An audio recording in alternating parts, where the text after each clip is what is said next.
In this second part of Chapter 19, we're going to take a look at a different philosophy for allocating overhead called activity-based costing.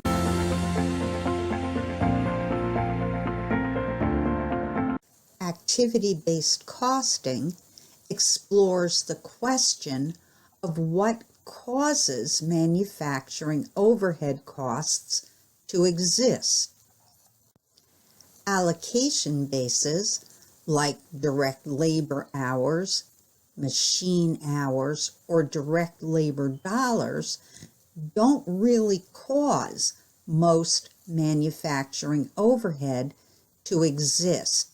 They're just a convenient way to assign the overhead to various products that the firm makes. By contrast, some activities that the firm does actually do create manufacturing overhead. We can use the amount of each activity that's consumed by the various products that the firm makes to allocate the overhead that was caused by that activity to each product, in effect turning an indirect cost into a direct cost. So activity-based costing is a two-step process.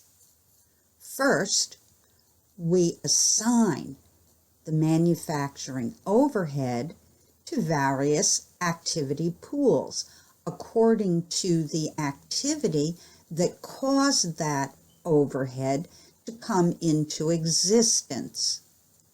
And then we allocate the overhead from each pool onto the firm's products or services using an activity rate.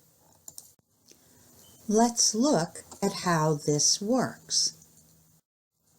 First, all of the manufacturing overhead is assigned to a particular activity pool based on the activity that creates that overhead. This diagram happens to show 3 activity pools. But what's the right number of pools for a firm? The answer to that question depends on the nature of the firm.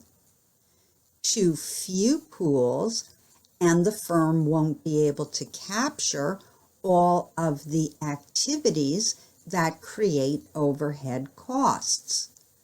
Too many pools, and the record keeping and the chance of making errors increases dramatically.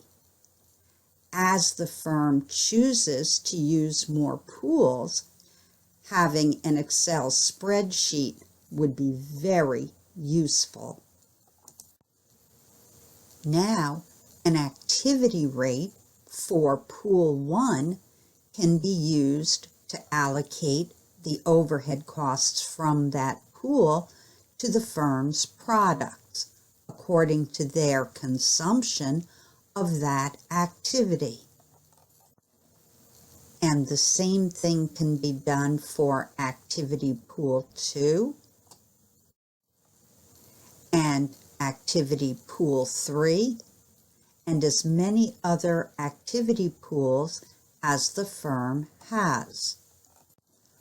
Altogether, the total overhead that's assigned to each product is its share of each activity pool according to its consumption of the activity that caused those overhead costs to come into existence.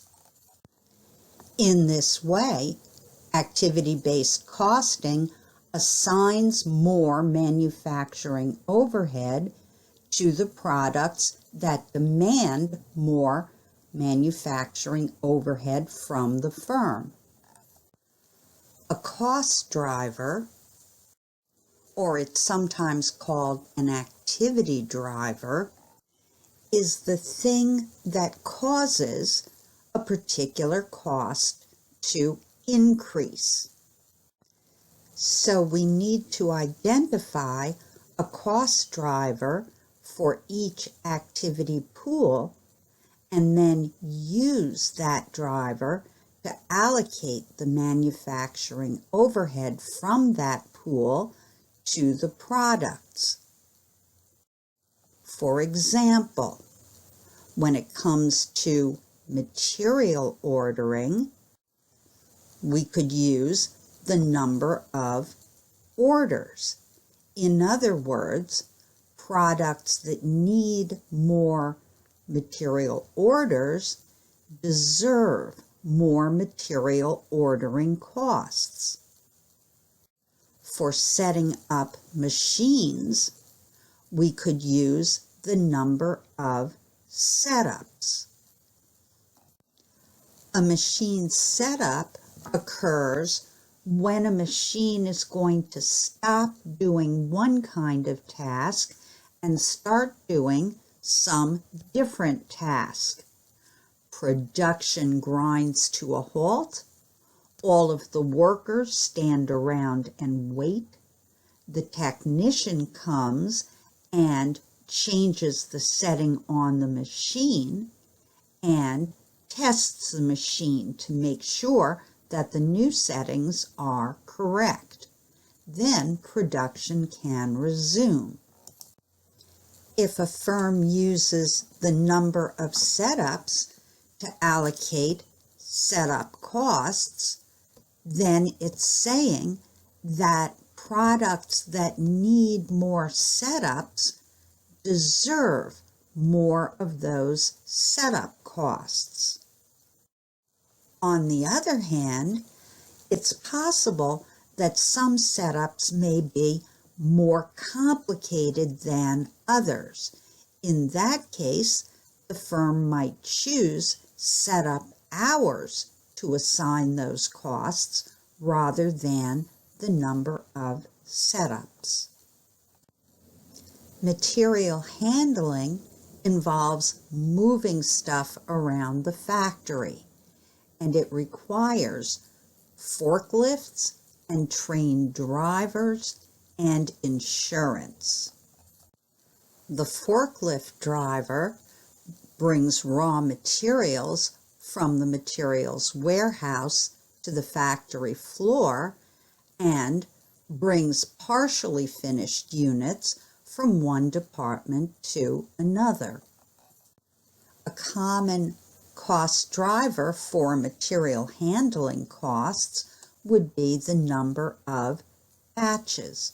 In other words, the firm is saying that products that require more batches of production deserve more material handling costs, although material handling costs could be allocated by the number of trips made or even the number of pounds of materials that are moved. Machining costs are generally allocated by the number of machine hours.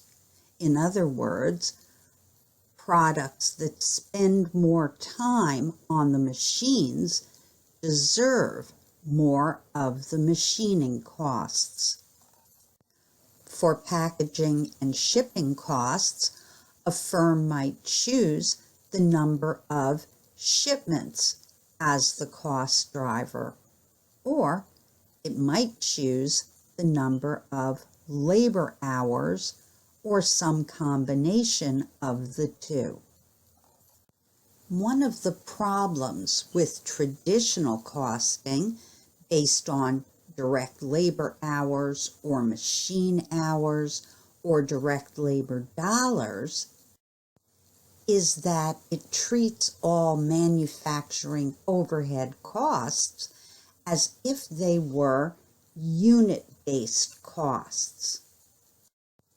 As a result, it tends to allocate too much overhead to high volume products like the basic units, and too little manufacturing overhead to low volume products like the deluxe units. Activity-based costing fixes that problem because it has a cost hierarchy.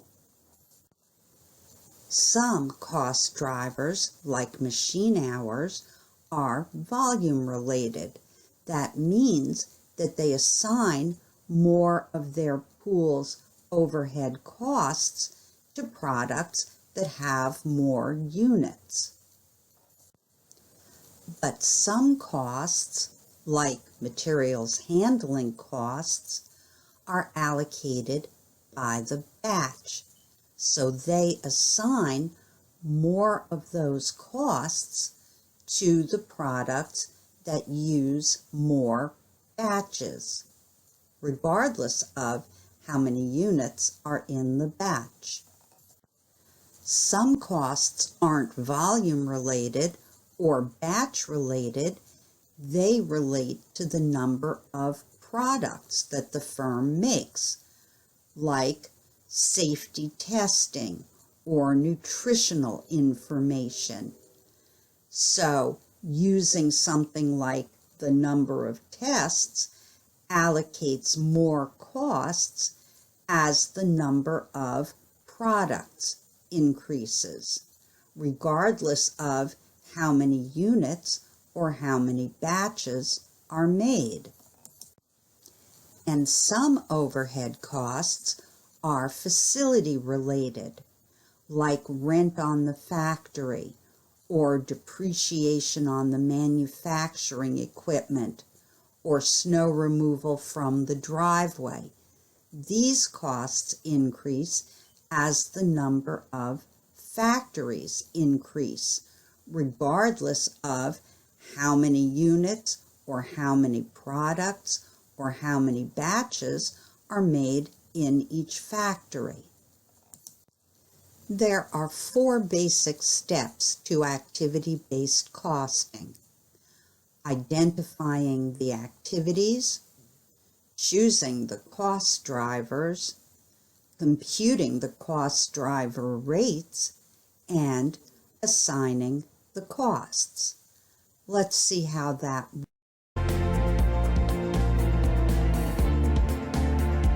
YZ, the company that we looked at in part 1 of this chapter, is considering a switch to activity-based costing. So the firm examined the activities that cause manufacturing overhead in each department. For the assembly department, the firm took its total assembly department overhead costs and broke them down into the part that relates to product assembly, the part that relates to setting up machines, and the part that relates to handling materials. The firm also broke down the total manufacturing overhead from the packaging department into the part that relates to inspecting and packing and the part that relates to shipping.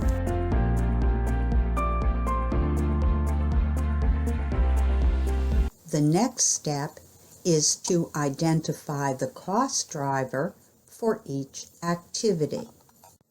The cost drivers themselves are chosen by the firm according to whatever the firm thinks is most convenient or most sensible to measure.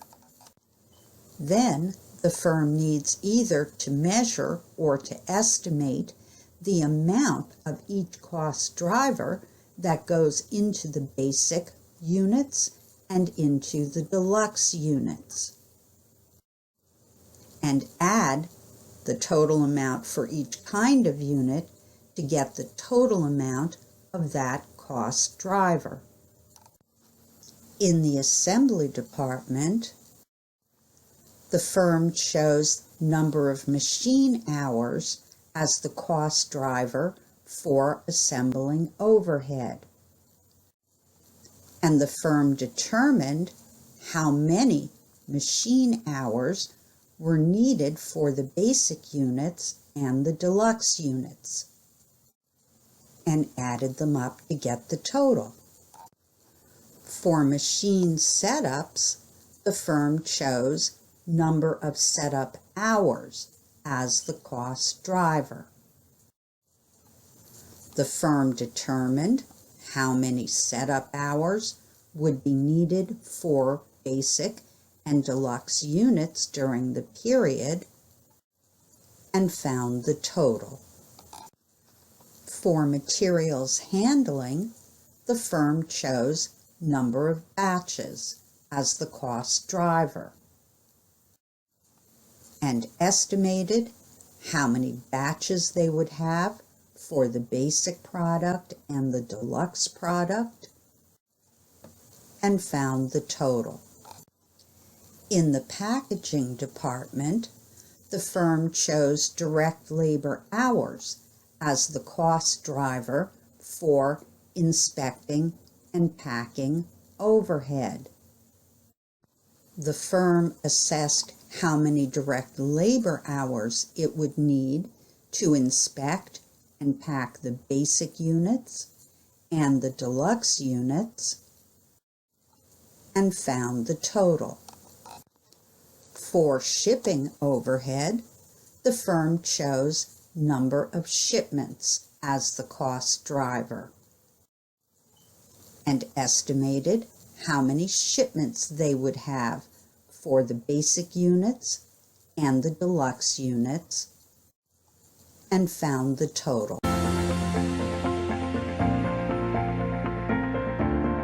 Step is to compute the cost driver rate for each activity pool. The formula to do this is to take the total activity cost that the firm estimated in step 1 and divide by the total amount of the activity driver that the firm estimated in step 2. The assembly department has 3 activity pools, so we need to compute a cost driver rate for each one. For the assembling pool, we take the total activity cost from step 1 and divide by the total amount of the activity driver, machine hours, from step 2. And we get a number, $30 per machine hour. But remember, that's not just a number. It's an instruction. And it says, assign $30 of assembling overhead to any product for each machine hour that the product uses.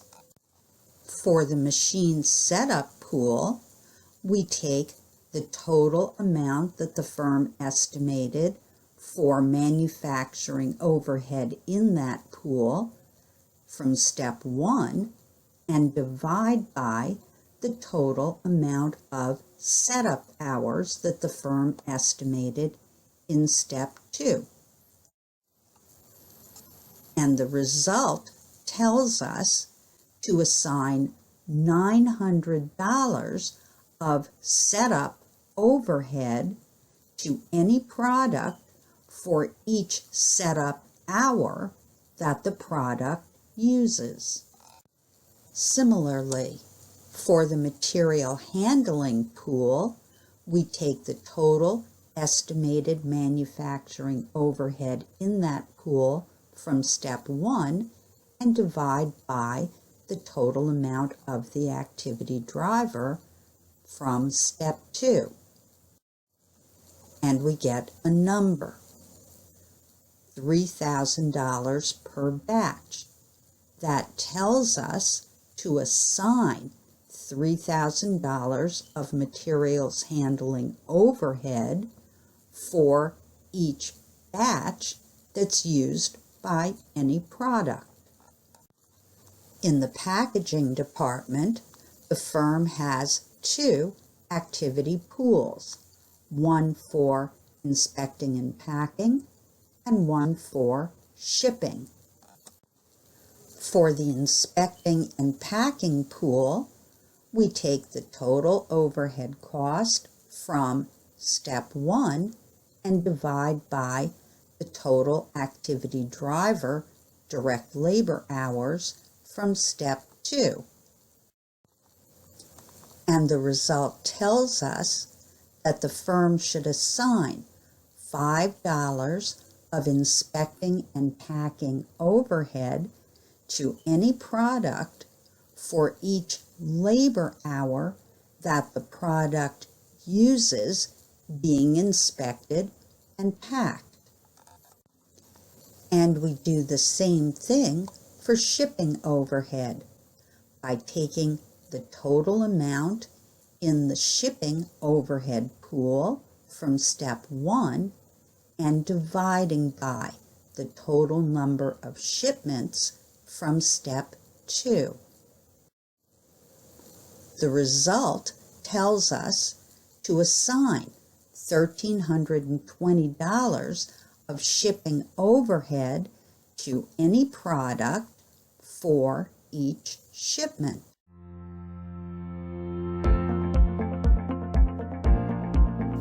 In the final step, we're going to assign the costs from each activity pool to the basic and deluxe units using our activity rates. To do this, we multiply each pool's activity rate that we computed in step 3 times each product's activity level that the firm determined in step 2. For the assembly pool, we multiply the activity rate of $30 per machine hour times the number of machine hours for the basic units to get the basic unit's share of the assembly overhead. Then we can do the same thing for the deluxe units by multiplying the $30 per machine hour rate times the number of machine hours for the deluxe units. Notice that the deluxe units used 5 times as many machine hours as the basic units did, so they were assigned 5 times as much of the assembly overhead.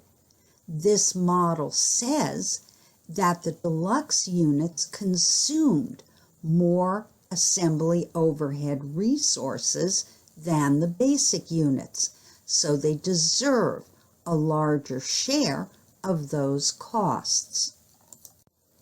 For the machine setup pool, we multiply the $900 per setup hour rate times the 40 setup hours used by the basic units to get their share of the machine setup overhead. And then we do the same thing for the deluxe units by multiplying the $900 per setup hour rate times the number of setup hours that they used. Notice that the deluxe units used 10 times as many setup hours as the basic units, so they got 10 times as much of the machine setup overhead. In other words, the model says that the deluxe units deserve the additional overhead because they consumed more of the machine setup resources. For the material handling pool, we multiply the activity rate of $3,000 per batch times the 8 batches that were used by the basic units to determine their share of the material handling overhead pool. And we multiply $3,000 per batch times the 40 batches that the deluxe units used to determine their share of the material handling overhead pool.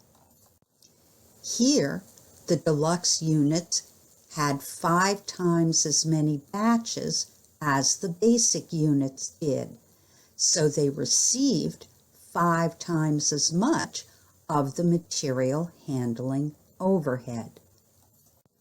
We continue to use the same formula to allocate the costs from the activity pools in the packaging department. For inspecting and packing, we multiply the $5 per labor hour activity rate times all the labor hours that were used to inspect and pack basic units to find their share of the inspecting and packing overhead.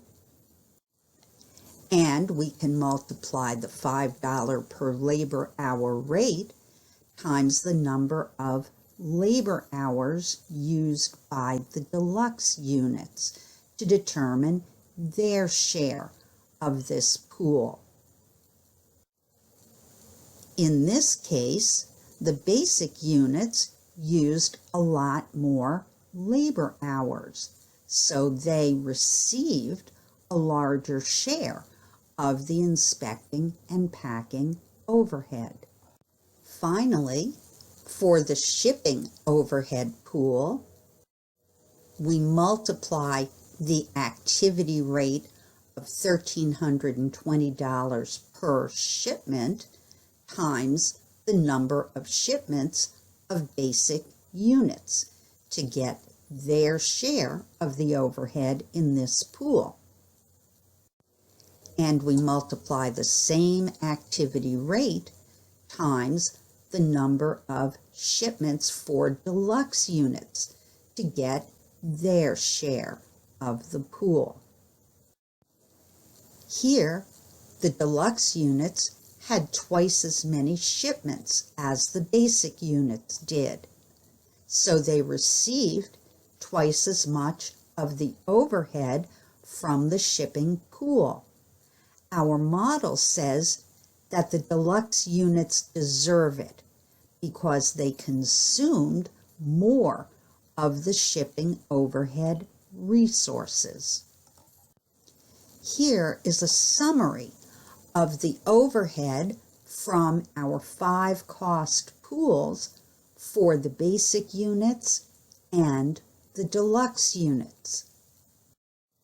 We can add all of the overhead assigned to the basic units to get their share of total overhead, and we can do the same thing for the deluxe units to get their share of the total overhead. But we're not quite done. We still need to add direct materials and direct labor. This information comes from the problem as it was presented in part 1 of this chapter. Now we can add the materials, labor, and overhead for the basic units to get the total cost of all of the basic units made during the period. And we can do the same thing for the deluxe units.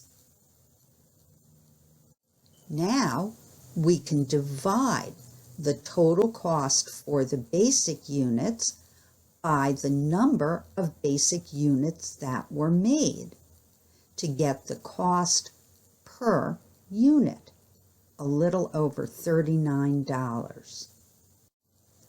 And we can divide the total cost of the deluxe units by the 40,000 deluxe units that were made to get their cost per unit, just under $128.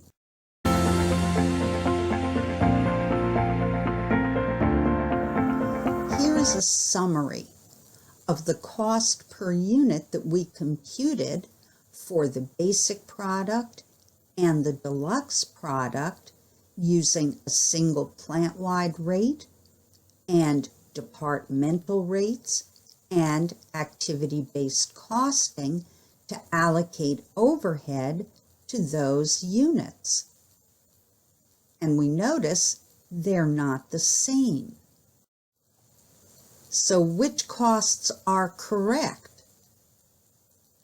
The answer is it depends on the nature of the firm.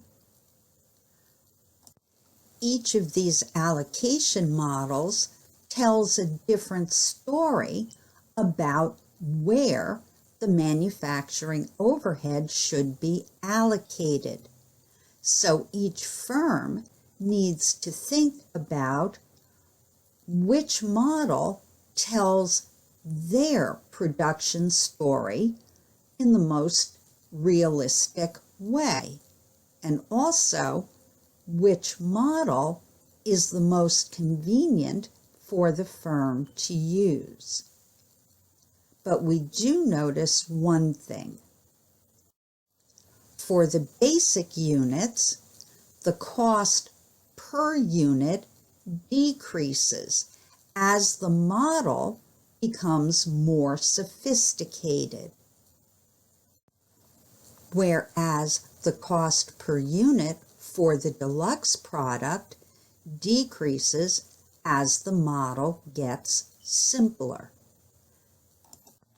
This suggests that if a firm makes products with very different needs for overhead consumption, choosing a model that's too simple is going to tend to overcost the basic units and undercost the deluxe units. Remember that one of our basic rules for managerial accounting is all costs have to go somewhere. That means that if we put too much overhead cost on one product, we're automatically going to put too little cost on another product. So which of these allocation methods is the best? Think about it for a moment.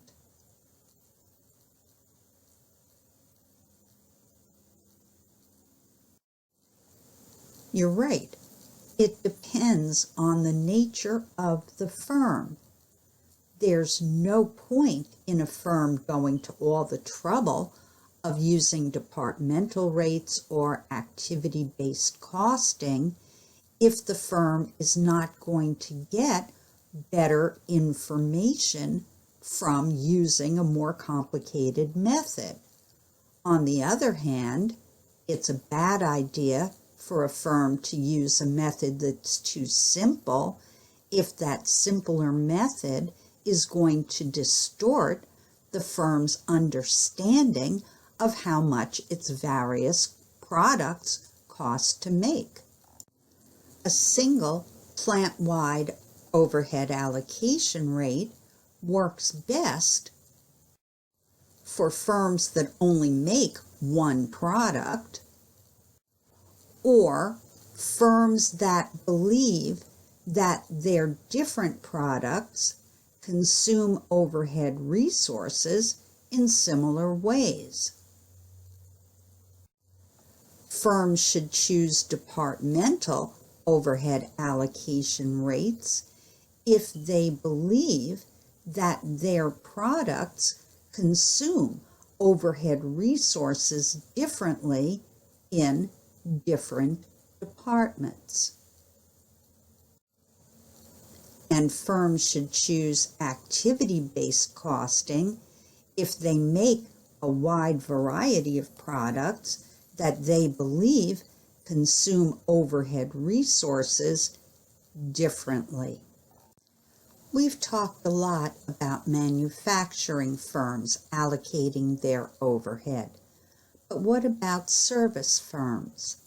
Which of these statements would be true for a service firm?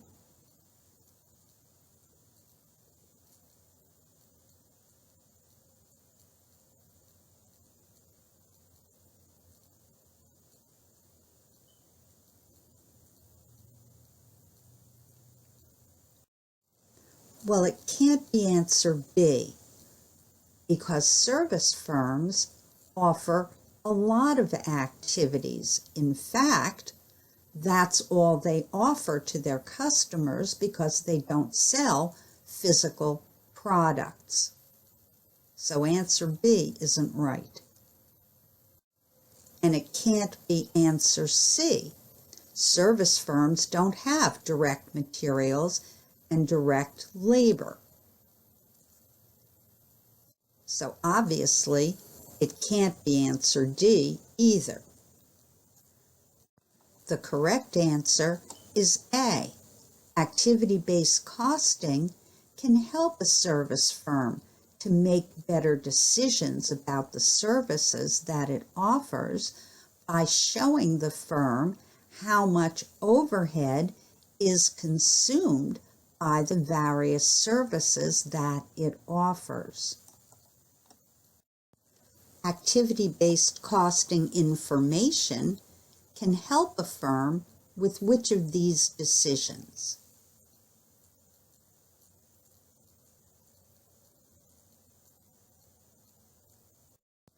That's right. Activity-based costing helps managers with all of these decisions. Managers may be able to cut costs if they can see which activities create various kinds of manufacturing overhead. And managers can set better prices if they understand how much it really costs to make each product. And they can create a better product mix if they understand which of their products are the most profitable. This is the end of this section.